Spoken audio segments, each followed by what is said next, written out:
All right. Welcome to Detroit in Black and White, our Wednesday evening edition. Today we have on deck Alan Lango, Deadline Detroit, Washington Post. Hey, Alan. Good evening. Good evening.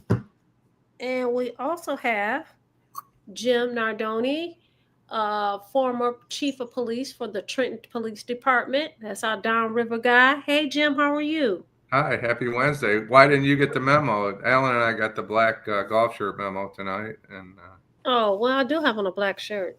yeah, well, that helps. Hello to all our friends out there. Thanks for tuning in. I have a black And shirt. thanks for people that check up on us when we're not live. We appreciate that too. Absolutely. So, what I'm going to say is this: if you're watching Detroit in Black and White, as Jim said, we want to say thank you. Thank you so much for watching us. But you know what we want you to do? We want you to hit that like button, subscribe, and share. We also want you to tell your friends about Detroit in Black and White so they can like, subscribe, and share. We also want you to continue to join us on Wednesdays and Fridays from 8:30 to 9:30 p.m. and then on Saturday mornings from 10 to 11. We're thinking about doing something a little different, and I guess we'll talk about it a little later on the show. But I'm going to start off the show with I'm sure Alan wants to talk about this. And I have a smile on my face only because I think I know you're going to talk about what happened today. With Charlie. Absolutely. I got it right. Yeah. I knew you would bring it up. Yep. Well, it's interesting. Look, the guy's he's a racist, an anti-Semite. He's all these horrible things. But I think the problem is, I know a lot of people are going to be like, so what? The guy's a piece of shit, whatever. There's people who love the guy. The problem is when we condone, we say it's okay because he has such harsh thoughts and stuff like that, and we're okay with that with somebody shooting him, then the same goes for when somebody else is shot who might have opposite views that we agree with. And so I think it's really a dangerous day. We're the temperature is always rising in this country, and I do blame Donald Trump for some of it. That the anger, the hatred, the fear that's going on here, it's rising, and people are we had a shooting also in the Denver school or in Colorado today, Evergreen High School or whatever. I think I'm just going to say that I know some people are not going to shed a tear for the guy, but I think it's dangerous to say it's okay shoot a guy who has extreme views because what's extreme to one person is not extreme to the other and vice versa. And so some people might see Bernie Sanders as having extreme views, or AOC or Rashida Tlaib, and it's not okay to shoot any of those people. And so I think we have to be careful. Go ahead, Jim. I want you to weigh in, and then I'm going to weigh in. I'm trying to. I don't know what's wrong with my phone, but I'm trying to do the Facebook thing. So go ahead, Jim. I'm sorry. I want to just say first, let's hi to Janet, my old friend Jan, Deborah Harris, Kenneth Powell, Edward A., Stephanie Jackson, Tracy, Joe Cool, Jill Sheridan, hello. Queen B, hey Queen B, where you been? Cynthia Johnson. These are all this is the A team right here is weighing in. So I don't know that much about this Charlie Kirk. I know he's a young man. He's like 32, 33 years old. But to me, I'm making no excuse. Nobody should die for their political beliefs. He was I would say, a divisive human being for a 30-year-old man. Again, I don't know that much about him. I know he's a MAGA guy. I guess he brought a lot of young people out to vote for Trump. That's my understanding. That's what I've heard over the last, year, 2 years or whatever. I guess he's been on Trump's team since 2016. He was a kid probably in 2016. He's still a kid, 31 years old. It's tragic. Anytime we lose a life, it's tragic, especially a young man with two under 5-year-old kids at home. I don't know about, Alan said he's an anti-Semite, said that he's a racist. I don't know any of that, so I can't really comment on that. I'm glad you're studying, Queen Bee. Yeah. Keep working. Yep. So here's the deal. Joe Cool says, hey, basically he says we don't know who what did he say? Basically, he's saying, for the record, I don't think that a human should be murdered ever. But Exactly. he also made a point of, I can't even go up, but the bottom line, yeah, we don't know why he was shot. That's the point. So he says we don't know why he was shot. Well, if you look at the media outlets, right, if you look at the news, if you read, they're saying that it was a political assassination. So the media is portraying it as if it was a political assassination. I, like most of you, agree that no one should be murdered for their political beliefs. But let's be clear. This is America. This is nothing new. We had Dr. Martin Luther King, who was assassinated and murdered because of his political beliefs. We had Malcolm X, who was assassinated because of his political beliefs. Just a few months ago, we had in Minnesota a husband and wife that were Democrats. They were assassinated because of their political beliefs. Many. Fred Hampton, right? Exactly. So this is nothing new to this country. I just think it's really interesting. I talked to someone and he was like, oh, that is terrible because, he support Donald Trump. Well, hell, I think it's terrible that people killed Dr. King, who was talking about peace and bringing people together. Guess what? He was assassinated. So it's terrible. It just as terrible and just as outraged as people are about what happened to Kirk. You need to be outraged about the political assassination that's going on here in the city of Detroit. And what do I mean by that? Is this: people continue to do the same thing, complain about things, but don't want to do anything different. Gun violence is horrible. The fact that this man lost his life for political beliefs or a jilted lover, whatever the case may be, the bottom line is it was with a gun. It was somebody who, I don't know if they had a license or not, but we have conversations about it, but nothing is being done. So what do you want them to do, Vanessa? So you used a term that's a propaganda term, and I'll let you get away with it, but I was going to talk about violence tonight. Okay, great. I have a lot of things I want to talk about when it comes to violence. I want to start with parolee DeWine Hobson lived a Detroit Free Press this morning. Parolee DeWine Hobson lived a free life for about 5 weeks before landing back behind bars, this time for allegedly stabbing 2 people to death at a Detroit pool party over the summer. Also injured a couple people.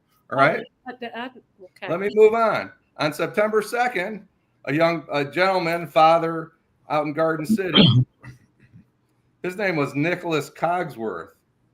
All right. He was riding his Harley Davidson down Millbelt Road when a 47-year-old Dwayne Hollingsworth basically murdered him. All right.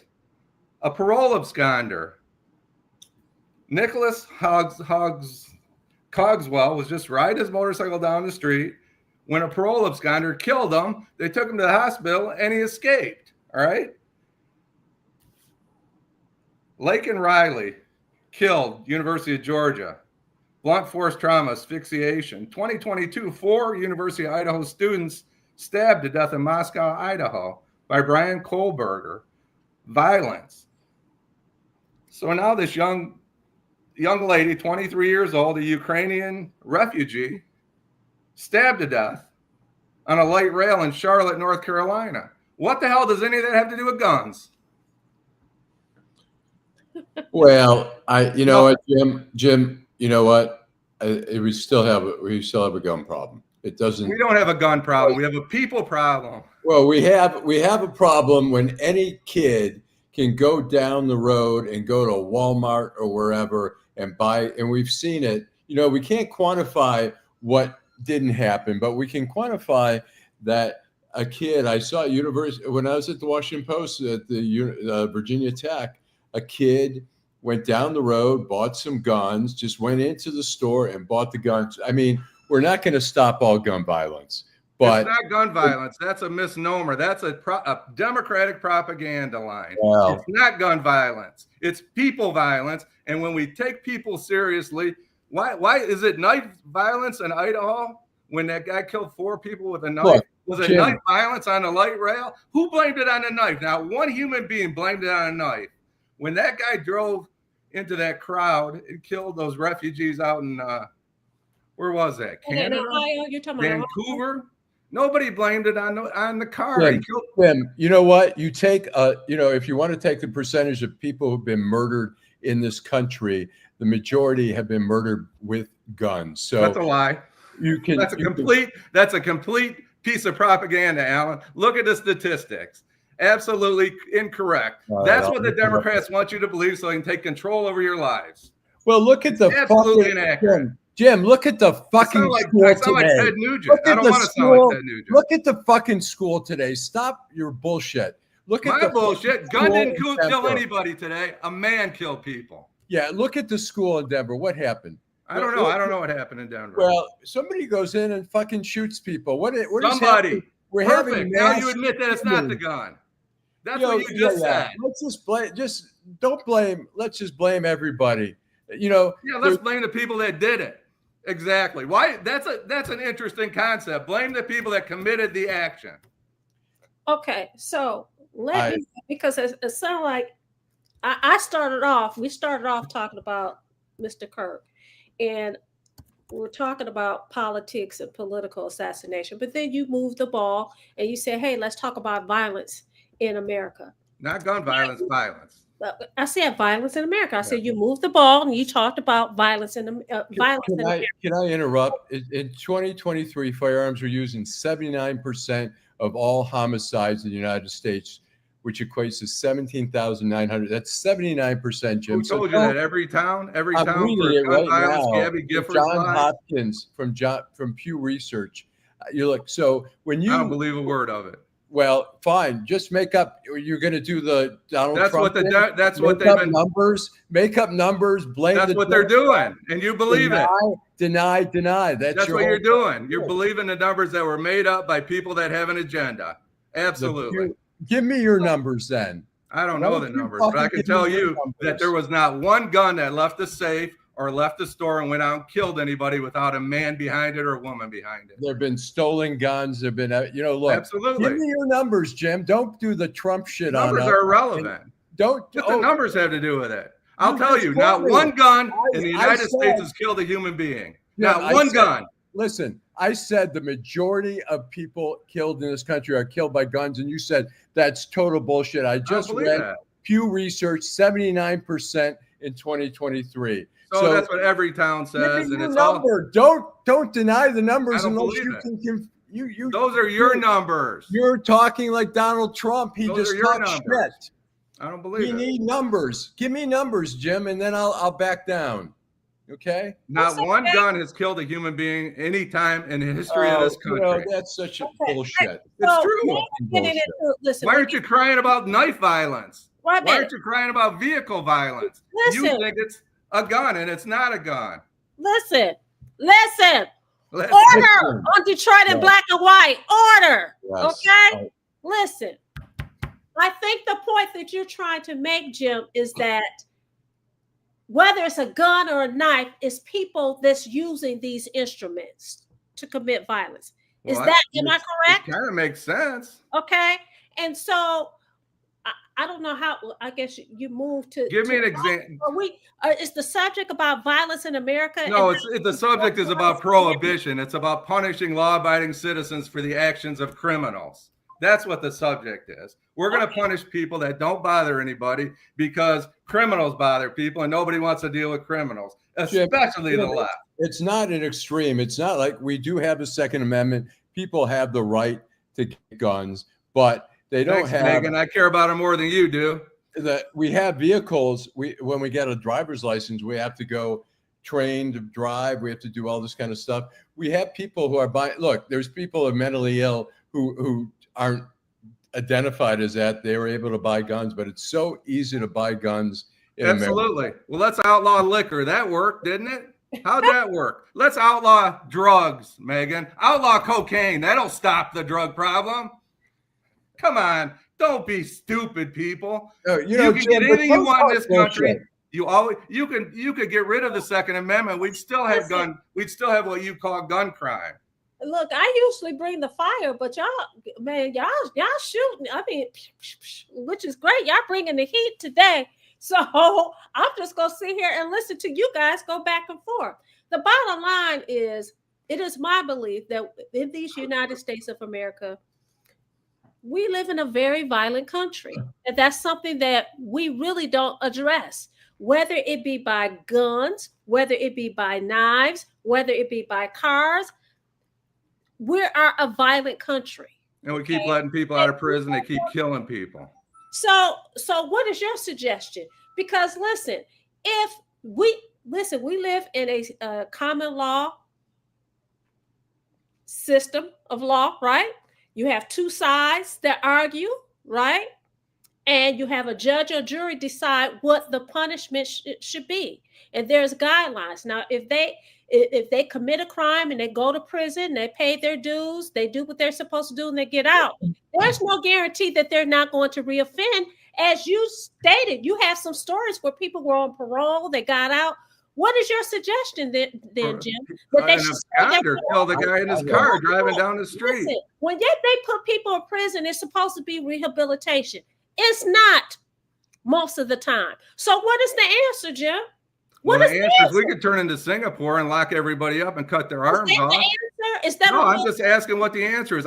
Give me one example. There's 100 people watching. Give me one example of prohibition that's ever worked in this country, that we've prohibited something and people never got their hands on it. There's not prohibition, but we don't need prohibition of guns. People have a right. People responsible people have a right, but it should be regulated. There should be closer background checks. It's so easy to get stuff without background checks. There should be a background check done on people, and there's not really. I agree. We should have background checks. But I want to address, Vanessa, what you were talking about in the prison stuff. I covered the prisons for a few years when I was in the Lansing Bureau, the Detroit News. I went to all the prisons. I talked to prisoners all the time. I can tell you that the system is set up. You know, I once was taking a tour in Jackson Prison with the warden, and while he was talking to somebody, I was talking to an inmate, and the guy's like, I've been in for 5 years for armed robbery out of Detroit. He says, but I told my mama I'm never coming back here again. He says, he's serving his full term at 5 years. He's maxing out. Mm-hmm. And so as I'm walking away, I say to the warden, I said, yeah, this guy says he's serving 5 years, he's never coming back. I said, he's maxing out in September. And he looks at me and goes, he's maxing out? And I go, yeah. He goes, he'll be back. There's predictors there. If you don't have any good time collected for good behavior, that means you're a problem prisoner. That means you are being in a confined area and you are still a problem to society, and you are being let out. And they're probably glad to get him out because they don't want to deal with this bullshit. And he gets out and he's a problem and he commits more crimes. I mean, there's predictors out there that we're not, and we have people coming out of prison all the time. They don't have jobs. They don't have supervision. We're asking for problems. So, okay, we're going to cut to a commercial. We're going to take a break, and then we're going to come back, Detroit Black and White, for a very fiery conversation this evening. Homeownership opportunities are rising in the city of Detroit, and there's a house out there that's right for you and your family. You don't even have to worry about credit or getting a loan. You can win a house for as little as $1,000 and pay for the renovation cost as you go. It all starts at buildingdetroit.org and the Detroit Land Bank Authority. Our auction and Own It Now programs offer a variety of houses in neighborhoods all over the city of Detroit. These homes are in desperate need of repair and new ownership. You can begin by going to our interactive map and detailed property listings to find the right fit for you. It won't be easy, and renovation costs are not cheap, but our compliance team is there every step of the way. We will help you track your progress and connect you with local discounts to save you more money. We have already sold more than 15,000 homes in the city of Detroit, and our inventory is shrinking fast, so you don't want to miss out on this wonderful opportunity. Start your home buying journey today by visiting buildingdetroit.org. Homeowners. We're back in Detroit in black and white. We're going to get back to the conversation, but I do want to acknowledge some of the comments by our viewers. Please. Joe Poole says, for the record, I don't think any human should be murdered ever. Miss Sheila said, good evening, gentlemen, and Miss Vanessa. Mr. 123, thank you so much for joining us this evening. Deborah Harris, the latest conservative activist. Charlie Kirk has been shot at an event 45 minutes ago. Charlie Kirk, the CEO and co-founder of the conservative youth organization Turning Point USA, was shot Wednesday at an event at a YouTube. Eric says political division and disagreement should never lead to violence that results in death. G Money Hollywood on the show. To all in the chat. Dorian Denard said good evening. Queen B said the media was everywhere. The media everywhere is a mess. Edward A says, for me, he was a human being and a father. I didn't agree with his views, but he didn't deserve to die. Eric says, thank you, Alan, for recognizing the unfortunate shooting in Denver. Prayers to that community. Gullah Geechee says, Utah is not grounds for Semitism. The Mormons have a quoted on politics there. Queen B said, preach, Vanessa. Jill says, it likely was political, but Jim, as a police officer, I hope would agree it's a mistake to assume it, especially this early. Deborah says it's inhumane. G Money Hollywood says they are portraying it as a political assassination because of his proximity to the first family. If he was anyone else, it would be about a social movement. Nevertheless, it was uncalled for. Megan Slattery says, great replacement theory. He promoted the white nationalist great replacement conspiracy theory, which alleges a plot to replace white people with minorities, just one of his beliefs. But killing him isn't okay. Stephanie Jackson says evil cannot be legislated, and I absolutely agree. Getting access to the rooftop is a non-issue. It was a college campus, and there was no need to do a sweep of the campus since he was not a public figure of that magnitude. Geechee says it was extremely upsetting. Tamika Rainey, thank you so much for joining. She said, good evening. Miles said, let's go. The best podcast in Detroit. He also sent me a text and said, Jim is on fire with 4 fire emojis. Queen B says, say that, Jim. Mr. 1213, the judicial system failed most of these victims. Miles agreed. He says that it's a people problem for sure. Queen B says people need to raise their damn kids. Jill says we have a lack of help for mental health problem. Megan said, Lord have mercy, we had kids shot today with guns. You also have that's every day. That's every day in the big cities. McCray, I would agree. I would argue more people die from car accidents than gunshots. Not saying I agree with Jim, but he has some merit. Dorian Denard says when a country is founded upon violence and stands on the first 2 amendments that says you can say what you want, and second is to back it up with a gun, what do y'all expect? Wow. Who else do we have here? I think Mr. 123 says, wow, there is no accountability. People kill people. And I think I've addressed almost everybody. Willis Martin, George Soros judge, Tamika Rainey, I've already acknowledged her. She said, you both are right. How can we stop the killing? Why is it so easy to get your hands on firearms? Joe Cool says the underlying problem with society in America is inequality because of capitalism. Kenneth Powell, thank you. He says, like, subscribe, share, edutainment. Janet Saluk, thank you so much for joining us this evening. She said there still has to be gun control, background checks, mental health reviews, protection of children's access to them. Nobody said there shouldn't be, Jan. The question is, in response, I took plenty of guns off the streets. I took plenty of drugs off the streets. I'll tell you 2 quick stories. I'm sorry, Alan, I didn't want to talk. Go ahead. About 25 years ago, the FBI went after these bank robbers in Florida. Do you guys remember this in Miami? You know who had all the guns? The bad guys. The FBI had to go to a gun store to get guns from a gun store to go up against the bad guys. Story number 2. So what does that say? What's the point of that? What do you The point is the bad guys already have the guns, Alan. I was a cop for 3 or 4 years. It's so easy to get the guns. That's why they have them. They could That's go right. they could go to That's right. Walmart and say Criminals always have please. criminals always have the guns. They always have the drugs. They always have everything else you think that you can take away from the people that you don't want to take them away from.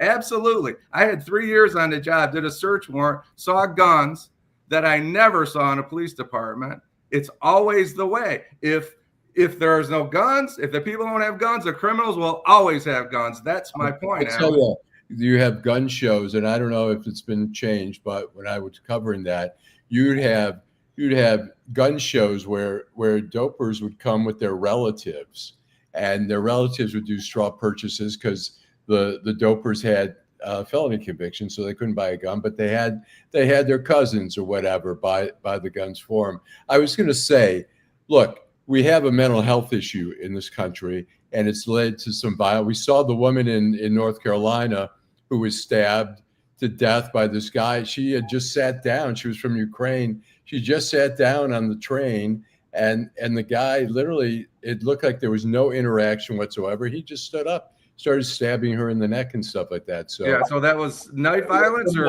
Wait, hold on though. But let me get in there. Listen, I get sick and tired of it. And I do defense work. In some cases, it is mental health problems, but in some cases, people just do it because they kill, rob, steal, do whatever because that's what they want to do. That's who they are. Okay, so when we start throwing out these terms like mental illness, everybody is not mentally ill. There are a lot of people that are angry about whatever is going on in life. There are a lot of people that are angry. And for Jim to say, listen, they let the bad guys out and they reoffend. Sometimes they do, sometimes they don't, Jim. I just gave you 2 examples. What the hell is the answer, though? The answer isn't hope and prayers, and the answer isn't new legislation. It's neither of those. If they go through the system, right, and there's a conviction, and whatever punishment they have, they do that. The answer is not to lock them up into perpetuity. I didn't say that. I didn't say that. I'm talking about a parole absconder that didn't follow the rules, that killed a young man, a father on Millabelle Road that was just went out for a nice ride in his Harley Davidson. He's a parole absconder. He didn't follow the rules. Okay, right? so what's the answer to that? The guy in Detroit was out of prison. What's the answer to that? The guy, I don't have an answer, but I can tell you this: hope and prayers that the Republicans throw at you, and a new piece of paper to tell people what they can and can't do are neither of the solutions. I want to address something, Vanessa, that you talk about. Yes. When we talk about the people sometimes are not identified as mentally ill, but they can have issues. They could be beaten as a child and have anger issues. They could have anger issues toward their parents for whatever. They could be bullied in school. And so they might not be labeled as mentally ill, but they have mental health issues that are not being addressed, whether it's anger. We see a lot of people in our society. Like today, we see Jim being angry. I'm not angry at all. I'm teasing. I just feel bad for people. Are you suggesting that he's mentally ill? No, I'm just teasing. It could be. I could be, but I've seen enough crime in my lifetime. I'm just saying, look, we all have whatever issues or whatever, and you know, hopefully most of us have them under control enough that we function in society and we don't step outside the bounds of society. But we have people that are, even if they're not labeled as mentally ill, they have mental health issues and they lose it. You see the guy who goes into the workplace after he gets fired and starts shooting. We wouldn't, if we got fired, we wouldn't go in and kill our coworkers. And so there are a lot of unaddressed. Look, Adolf and I went to school. We knew people in junior high. We could tell this person is going to end up being a criminal. If I can see that, if Adolf could see that, the school social workers, the school should have been able to identify some and try to head that off before they ended up. And a lot of those people did end up in Jackson and different places. We went to school with one guy. He was a Northwest rapist. So you want the education system to be responsible for heading off, helping how? I think if we had more social workers, I think if we said, hey, this kid's acting out, this kid is beating up, I'm just saying, this kid's beating up people, this kid's bullying people, this person is hitting people, this person's doing whatever, is being violent.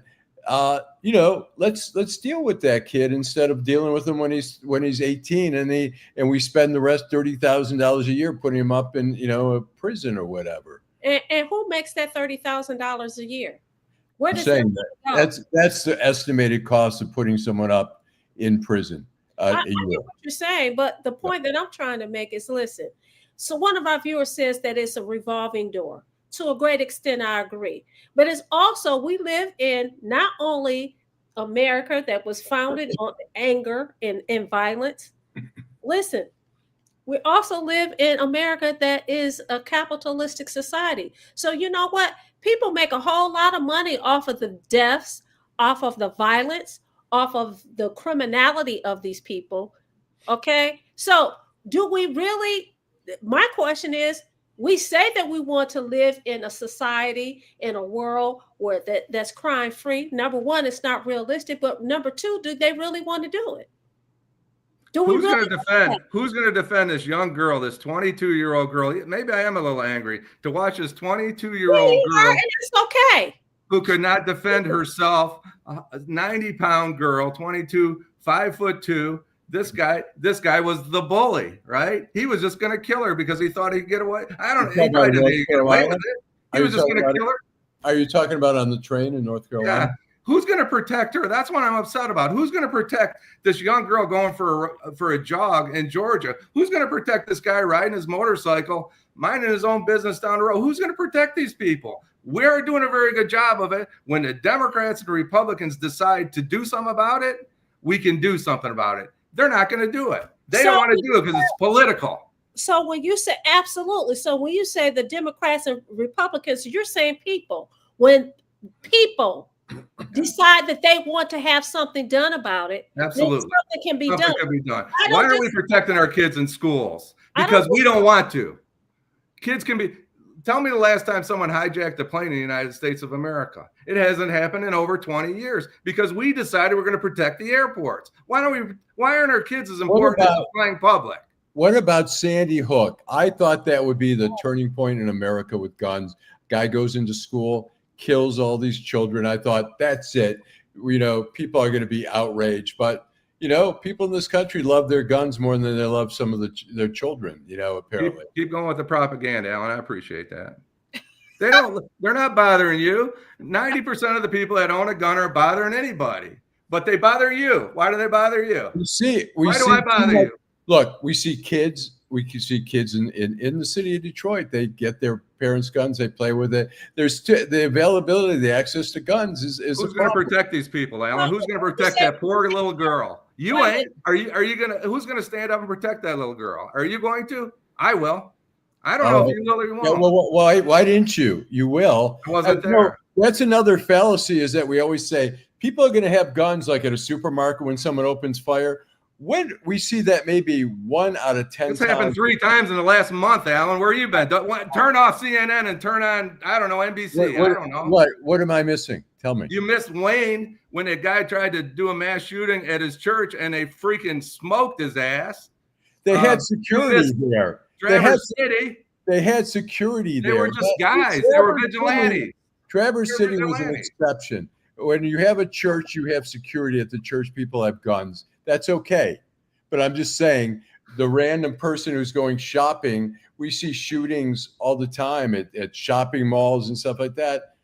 How about the Mall of America? Look it up when that guy tried to go shoot up the Mall of America and a Minneapolis off-duty cop smoked his ass. Well, somebody has to protect these people. If we don't protect them, who's going to protect them, Alan? Who's going to protect these people? You are, Jim. You're I'm not going to protect them. The police can't protect them. That's my point. She was she's looking at her telephone and she's dead, looking up, going, "I'm dying right now." And we want to talk about that was a case of pure case of mental illness. The guy's schizophrenic and stuff, and he hasn't had we here in Michigan, when John Engler came in, he closed down a lot of these institutions. We have short-term, when somebody has a mental health issue in their family, they go in short-term, and maybe Vanessa knows a little bit more about commitments and stuff like that. One of my pet peeves is this. You're absolutely correct. When Jim Engler was the John Engler. John, don't blame everything on Jim. John Engler, when he was all the gyms, of the state of Michigan, he closed down the mental health facilities. But as far as I'm concerned, that was 5 billion years ago. You've had other people in office of a different party, and they've done absolutely nothing about it. You know why? It is my belief that, yes, it's a revolving door. You go in the hospital and then you come out of the hospital. You expect for people to go to outpatient therapy. Someone that is mentally ill, that has poor insight as to the depth of their illness, right? They're in denial about it. You really expect that they're going to get treatment on a regular basis? It's not going to happen. But those people who give the treatment, guess what? They're getting money for doing that, for providing the treatment for people who don't come. For me, in my estimation, it's a system that has not served us very well at all. And if people really wanted something to be done about it, it would have been done. But people haven't done anything about it because they don't care that much. Can I agree with that. Capitalism, guess what, rules the day. So when you start talking about what that guy did 5 billion years ago, you can miss me on that. That, as far as I'm concerned, is cap, because we've had other people in office. We have people that's running for office today. And what do?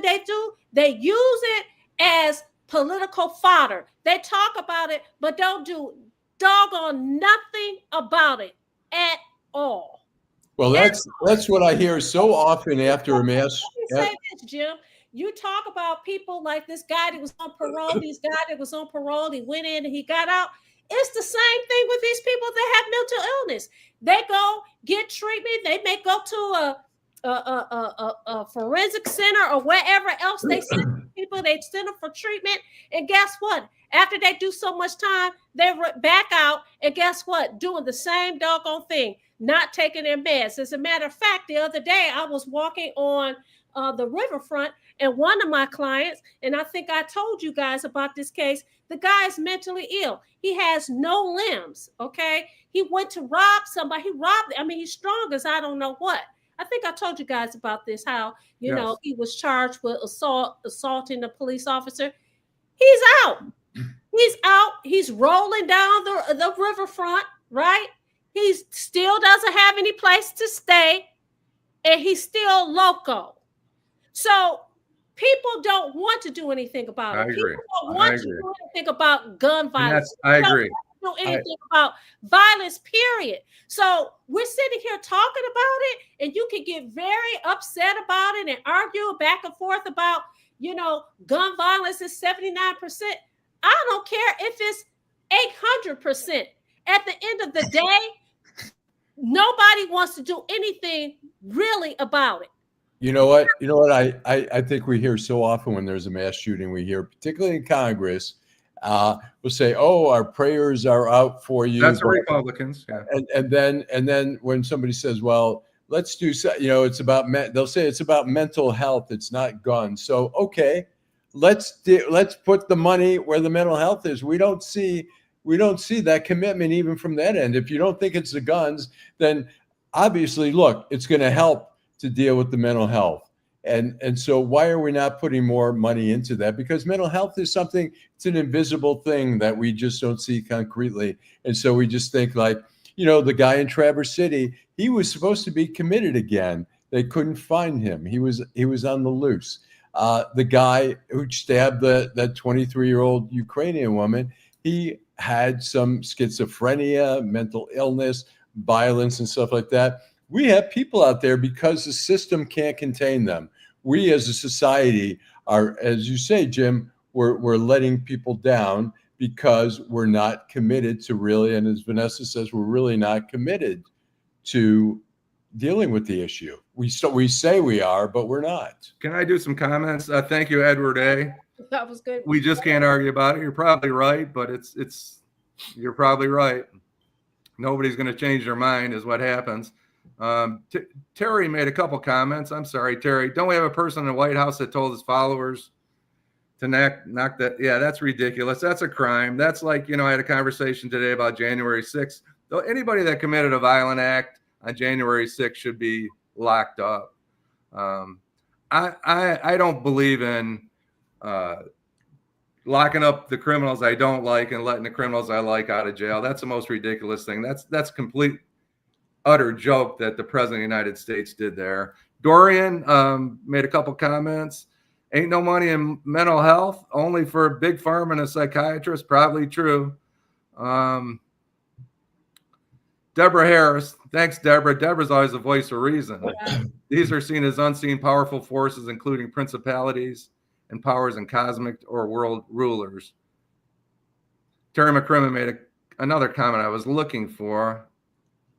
Jail is big money. Unfortunately, Miss Sheila, you're right.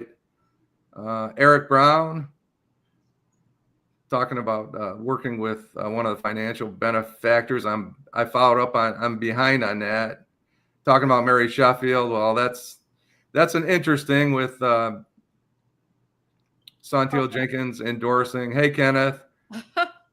Yeah, that's very interesting. Terry made the comment about Trump saying he could go walk down the street, I think on Fifth Avenue, and shoot somebody. That's a mentally ill position on not your part, his part. I don't get the Santil Jenkins thing. Let's talk about that. Let's talk about the endorsement. Let's talk about that. I listen. Sources told me before it came out that she was going to support, endorse Mary Sheffield. The question now becomes: what does that endorsement mean? Does that mean that the people who were supporting Jenkins is automatically going to go and support Sheffield? Miss Sheila said it best right there. That's all I have to say. What'd she say?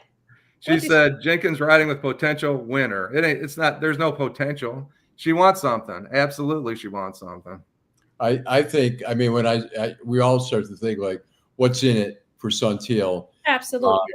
And so one could be, maybe she'll get a cabinet position, maybe she'll be deputy mayor, or maybe she'll be whatever, or maybe she's going to run for Congress and she'll expect Mary's endorsement. Yeah, probably. Jill had a question.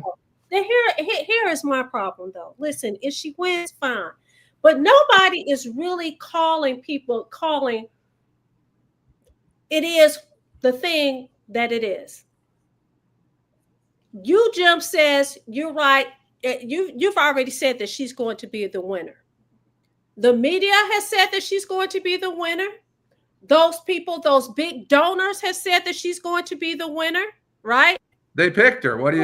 That's how it works. Exactly. And my point is this.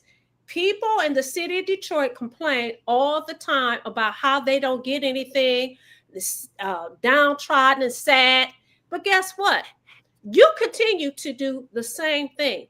If you think that someone who is getting all these donations by these big people is not expecting a return on their investment, and that investment is not the people of the city of Detroit. That's politics. It's their own personal financial interest. Listen, people talk about and fuss about corporate welfare. Guess what? It's going to continue, because I bet you, if I've given you a whole lot of money for this campaign, I'm expecting a return on my investment. Well, isn't an endorsement an investment? I'm sorry? Isn't an endorsement an investment? Isn't Santil Jenkins making an investment too? It's an investment. Absolutely it is. And so if you as a voter in the city of Detroit, and I suspect there's going to be a few other people that's going to do the same thing, you need to understand, as far as I'm concerned, what you're saying is what she's done for the last 12 years even though she's not, she hasn't been accountable for a lot of things, it's okay. Even though she's been city council president for 2 years and she got the endorsement from the city mayor, who we have not seen. He's basically, as far as I'm concerned, he has left the mayoral seat. Okay. And I also think it's interesting that he endorsed her, but she hasn't said that she's endorsed him. But you better believe he did that strategically, because if she becomes the mayor and he becomes the governor, it's important for him to be able to control whoever is running the city of Detroit. And guess what? He cannot control Pastor Kinloch. That he is not the person to be controlled. So guess what? Well, I don't know that. Listen, guess what, voters? If that's what you want, fine. We have to live with it. But I have a problem with people who do not feel like, listen, I'm running and I've done this and I did that. Listen, we're going to give you your props for what you've done. But you also, because you hold that seat, guess what? We're going to come with the heat and the criticism. And I'm going to continue to do it. Whoever is in office as the mayor and whoever's in office as the governor. I have concluded, and I told you this, Jim, the other day. Listen, full transparency. I ran for judge. It didn't happen. I said, okay, well, let me apply for an appointment. It didn't happen. And I concluded it's not going to happen because guess what? I'm not kissing nobody's behind, and I'm not going to not be who I am. When you are in a public office, guess what? We're going to hold you up and we're going to say, okay, you did something great. But when you haven't done what you said that you were going to do, and when you're not doing what you should do, guess what? We're going to come with the criticism. And when you do that, you're punished. Those people who talk out, those people who stand up and stand tall, those are the people that are punished and looked over. And those people who roll over and endorse people that they know doggone well should not get that endorsement, I'm looking at you real crooked too. That's my commentary. Go ahead now. I'm going to say, I don't think Duggan is worried about controlling the mayor. I think Duggan. Let me finish. Okay, go ahead. I don't think that's his main concern. I think his main concern right now is getting an endorsement, and he looks at Mary as the front runner, and she's more likely to be there, and then she'll throw the endorsement over to him. She's going to need, if she's the mayor or Kinloch's the mayor, they're going to need Lansing's help. They'll have an advocate there. They can work together. I mean, it's not going to be, I don't think it'll be an adversarial relationship there. I think Duggan has heart is into Detroit. But I don't know that he's looking to control that. I mean, obviously, Duggan wants to be the kingmaker, but I think right now he's calculating who's gonna help me get elected governor, and he needs the city of Detroit. He can't win without the city of Detroit. The city of Detroit don't even vote. Well, they don't vote. You know what he needs? He needs for people to carry that narrative. Look what he's done for the city of Detroit. He has saved the city of Detroit. Look at all the shiny new buildings downtown, Courtown, and Midtown. That's what he needs, because guess what? The city of Detroit is not voting. If you believe that, and guess what? I think it's on purpose that we have low voter turnout. Where's the voter education piece of this? I am, when we talk about rage and anger today, I'm one of them. I'm angry. I'm angry that people constantly complain but don't do anything about it. I hope that changes. Go Let ahead. me say this. And if you're not doing anything different. In 2022, 161,000 Detroiters voted. That was estimated 34% of that. So look, when you're having a close race, when you see somebody could win by 10,000 votes, 160,000 votes is a lot of votes. You can't ignore that. That's just. I think it's over. That's just my. I want to go back to a couple questions. On Purpose had a question, kind of a personal question. On Purpose, yes. We'll answer that question for you, but not quite yet. Jill asked me what's the answer? What's the answer? I think we're still talking about violence in the community, and I got to tell you this: the answer is somewhere between when the Democrats and the Republicans decide to set the propaganda aside and look for a real solution. and a real solution for the whole country instead of their solution, these problems can be solved. There may be too many guns on the streets. I don't disagree with that. There may be too many guns in the hands of the wrong people, but there are solutions, and propaganda is not the solution. And that's what I'm frustrated with. The same propaganda that's been running. You know, my dad hated guns, right? To his dying day, he thought the biggest problem in the world was guns.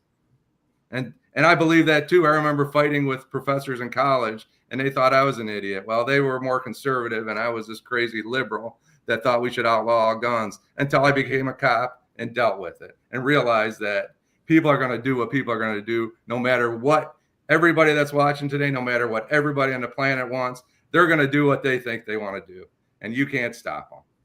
Whether it's drugs. Look, my father had a gun.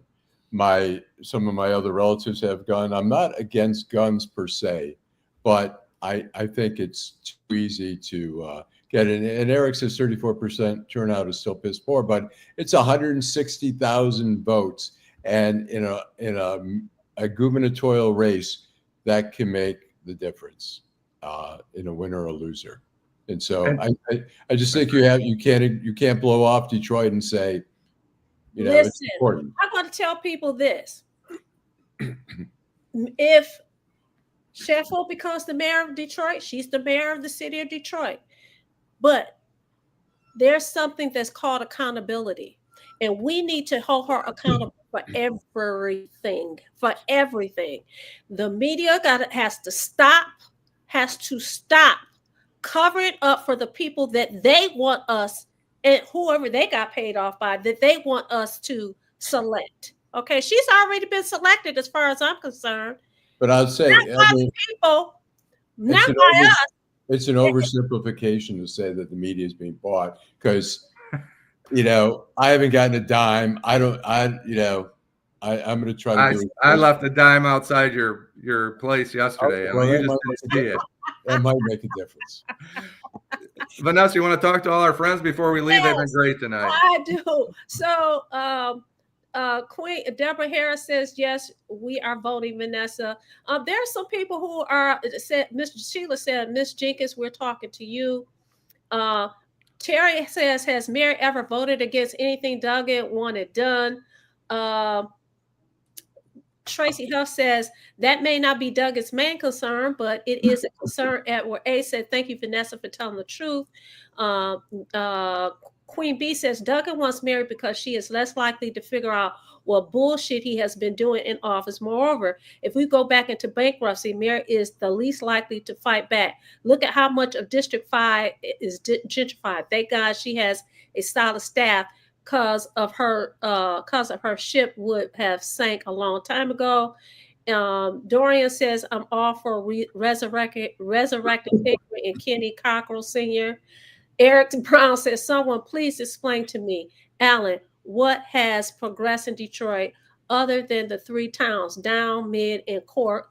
Par Org says, Vanessa, Allen must be sipping back on some of old grandpa's cough remedy in that teacup. I need to. Deborah Harris says she's with Mike Duggan. Mayor Mike Duggan. Eric Brown said, Allen, a 30. Oh, you already said that. Gucci Gala says, Guam, Moby, Inji. I don't know what that means. I don't know Geechee language. And I don't know how to read it either. Jill says it can make the difference, but it's still piss poor turnout. G Money Hollywood says, Dorian D. I agree, bring back someone like Cockrell. However, no one carried the torch or was passionate about the city like Marion Mahaffey. Tracy said, we bought the fire tonight. Eric laughed at Power Orgs. And I'm going to say thank you, everybody, for participating and commenting. And we're going to tell you to join again on Friday. We're not leaving right now, but I want to make sure they acknowledge everybody. What about Gullah, who said make relationships overseas? I think that's what President Obama did in his second term, at the end of his first term, and tried to get relationships with a lot of countries around the world. And I give him credit for that. That was a big deal that he was never given credit for. President Obama was reaching out to the world. Well, mostly. So let me ask you guys this. So now you have Jenkins, who's endorsing Mary Sheffield. Do you think the others are going to endorse Sheffield? You think the others are going to fall in line? The other candidates? Yes. It doesn't matter. That's a good question. I think Santil, they say a lot of times endorsements don't make a difference, but I think with Santil, I think people are trying to figure out, who do I vote for?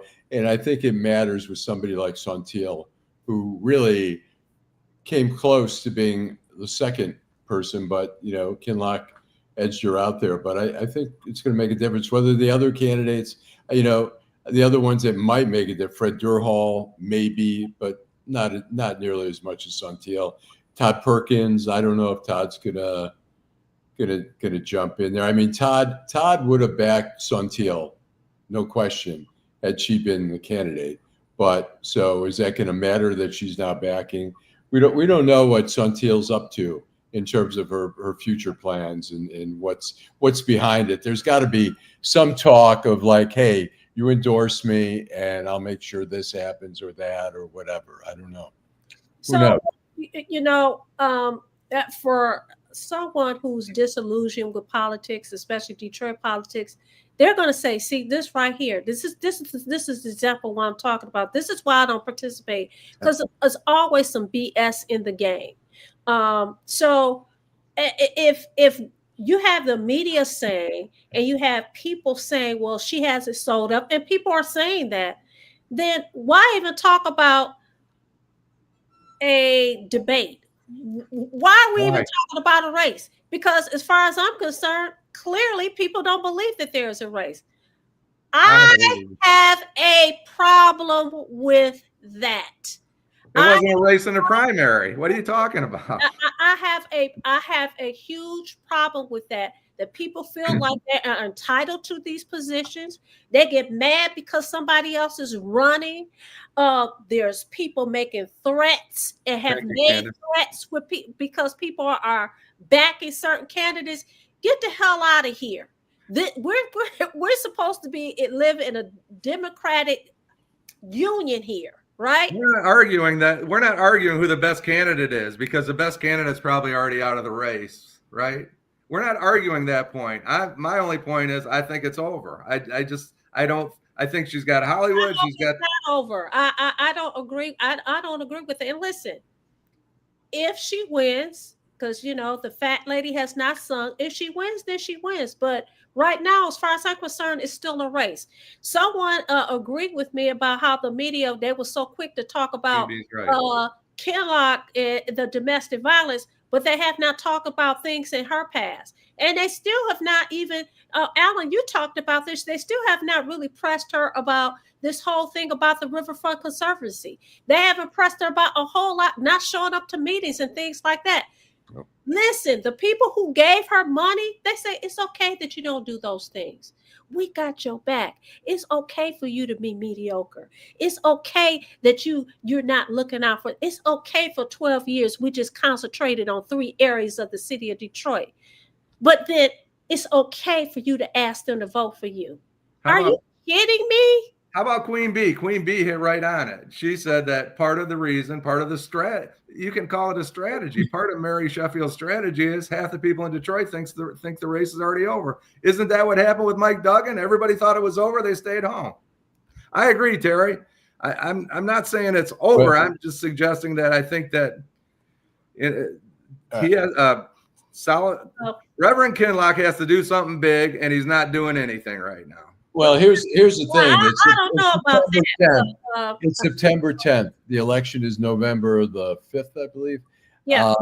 And so time, there has to be a sense of urgency here, which there hasn't been the whole time during the primary. There was no sense of urgency. I mean, Kinloch has to have, it has to be, I'm sure they're out there shaking hands, but they got to blow it up a little. Because before you know it, it's October, and before you know it, it's election time, and before you know it, the absentee ballots are coming out, early voting starts happening, and so we gotta, there's got to be step it up.